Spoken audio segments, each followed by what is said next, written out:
S, ಇನ್ನು ಇದೇ ವಿಚಾರಕ್ಕೆ ಸಂಬಂಧಪಟ್ಟ ಹಾಗೆ ನಾವು ಸಾರ್ವಜನಿಕರ ಅಭಿಪ್ರಾಯಗಳನ್ನು ತೆಗೆದುಕೊಂಡಿದ್ವಿ, ಅದನ್ನು ನೋಡ್ಕೊಂಡು ಬರೋಣ ಬನ್ನಿ. ಪ್ರಸ್ತುತ ಕಾಂಗ್ರೆಸ್ ರಾಜ್ಯ ಸರ್ಕಾರದಲ್ಲಿದೆ. ಒಳ ಜಗಳದಿಂದ ಯಾವುದೇ ಅಭಿವೃದ್ಧಿ ಕಾರ್ಯಗಳು ನಡೆಯುತ್ತಿಲ್ಲ. ಆದ್ದರಿಂದ ಎಲ್ಲ ವಿದ್ಯಾವಂತರಿಗೆ ಯಾವುದು ಉದ್ಯೋಗ ದೊರಕದೆ ಎಲ್ಲ ವಯಸ್ಕರಾದವರು ಮೊನ್ನೆ ಹುಬ್ಬಳ್ಳಿಯಲ್ಲಿ ಗಲಾಟೆ ಮಾಡಿದ್ದಾರೆ. ಅದಕ್ಕೆ 55,000 ಹುದ್ದೆ ಸೃಷ್ಟಿ ಮಾಡ್ತೀವಿ ಅಂತ ಹೇಳಿದ್ದಾರೆ. ಅದು ಯಾವ ರೀತಿ ಸೃಷ್ಟಿ ಮಾಡ್ತಾರೆ ಅನ್ನೋದು ಅವ್ರಿಗೆ ಗೊತ್ತಿಲ್ಲ, ಜನಗಳಿಗೂ ಗೊತ್ತಿಲ್ಲ. ಸುಮ್ಮನೆ ಮಾತಿಗೆ ಅವರು ಮಾಡ್ತಾ ಇದ್ದಾರೆ.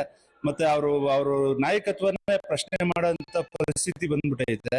ಈಗ ಯಾರು CM ಅಂತ DCM ಅಂತ ಗೊತ್ತಾಗ್ತಾ ಇಲ್ಲ.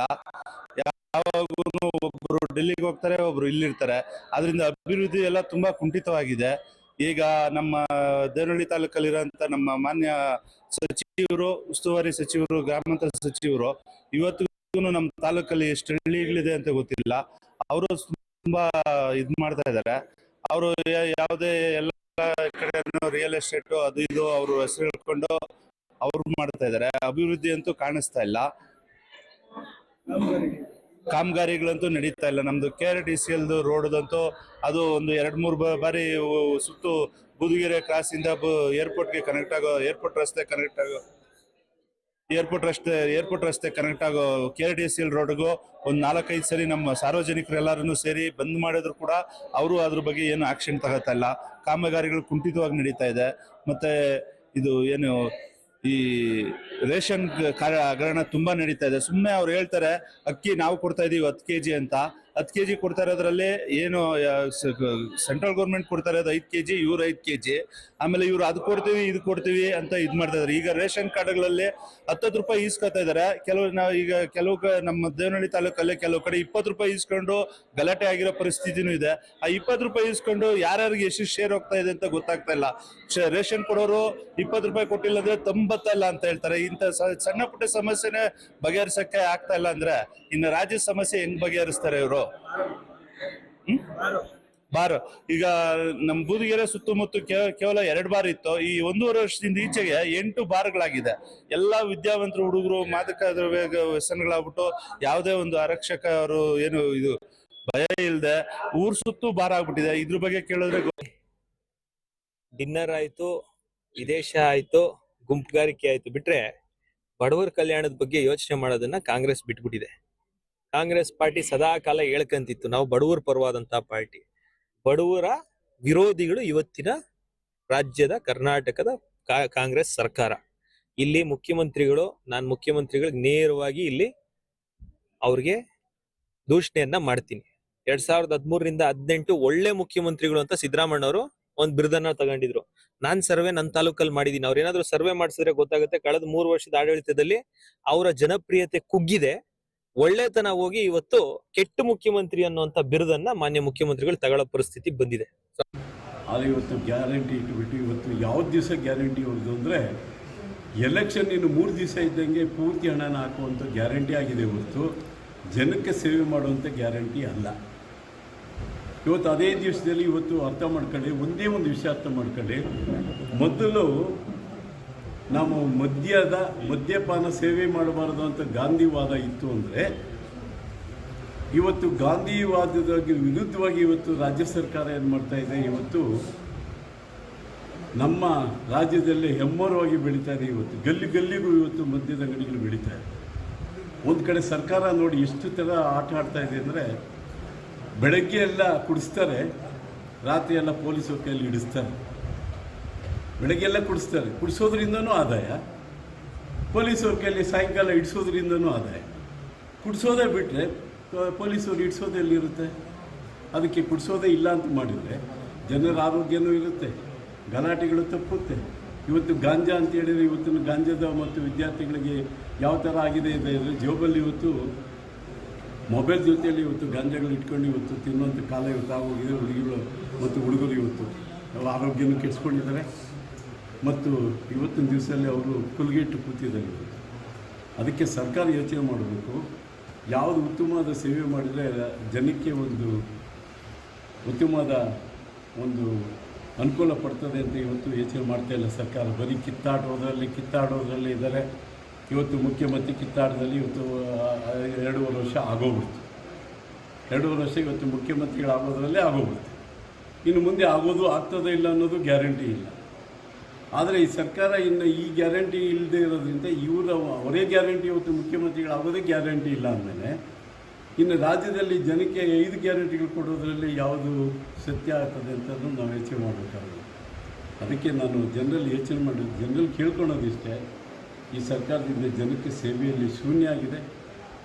ಇವತ್ತು ND ಇವತ್ತು BJP ಮತ್ತು JDS ಇವತ್ತು ND ಅಂತ ಸೇರ್ಕೊಂಡಿದ್ದಾರೆ. ND ಅಂತ ಸೇರ್ಕೊಂಡಿರೋದು ಒಂದು ಉತ್ತಮವಾದ ಸೇವೆ ಮಾಡಬೇಕು ಅಂತ ಜನಕ್ಕೆ ಹೊರಟಿದ್ದಾರೆ. ಮುಂದಿನ ದಿವಸಗಳಲ್ಲಿ ಈ ಸೇವೆಯನ್ನು ಪಡಿಬೇಕಾದ್ರೆ ಇವತ್ತು NDAಗೆ ಹೆಚ್ಚಿಗೆ ನೀವು ಎಲ್ಲ ಯಶಸ್ಸು ಕೋರಬೇಕು ಅಂತ ನಾನು ತಮ್ಮಲ್ಲಿ ಮನವಿ ಮಾಡ್ತೀನಿ.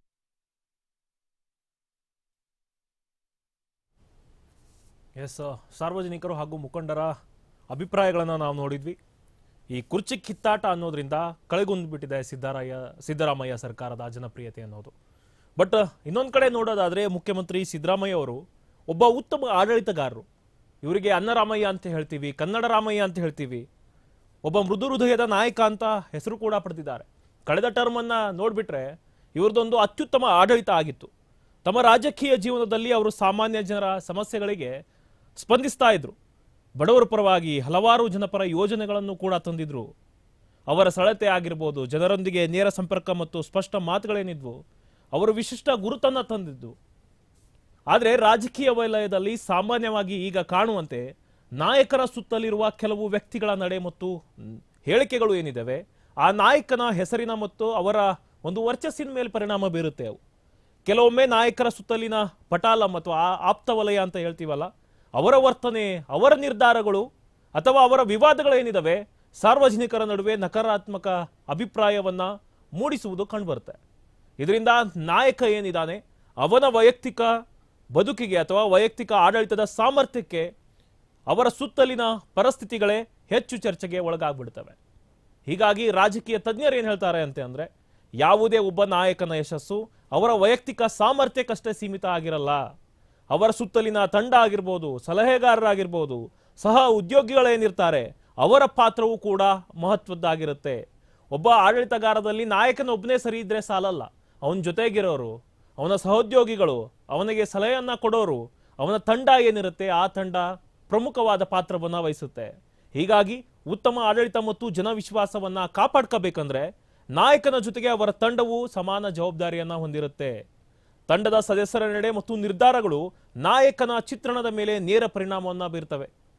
ಇನ್ನು ಸಾರ್ವಜನಿಕ ಜೀವನದಲ್ಲಿ ಇರುವ ನಾಯಕರಿಗೆ ತಮ್ಮ ವೈಯಕ್ತಿಕ ಇಮೇಜ್ ಅನ್ನ ಕಾಪಾಡಿಕೊಳ್ಳುವುದು ಕೂಡ ಒಂದು ದೊಡ್ಡ ಸವಾಲಾಗಿರುತ್ತೆ.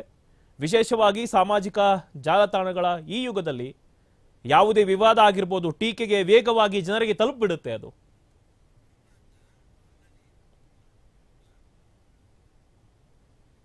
ಎಸ್, ಇದ್ರ ಬಗ್ಗೆ ನಮ್ಮ ಜೊತೆ ಮಾತನಾಡೋದಕ್ಕೆ ರೂಪಾ ಅವರು ಹವನಹಳ್ಳಿಯಿಂದ ದೂರವಾಣಿ ಸಂಪರ್ಕಕ್ಕೆ ಜಾಯ್ನ್ ಆಗ್ತಿದ್ದಾರೆ. ಎಸ್ ರೂಪಾ ಅವರು, ಹೇಳಿ, ಏನ್ ಹೇಳ್ತೀರಾ ಸರ್ಕಾರದ ಬಗ್ಗೆ? ಸರ್ಕಾರ ಏನು ಮಾಡ್ತಾ ಇಲ್ಲ ಸರ್. ಏನ್ ಮಾಡ್ತಾ ಹೇಳಿ?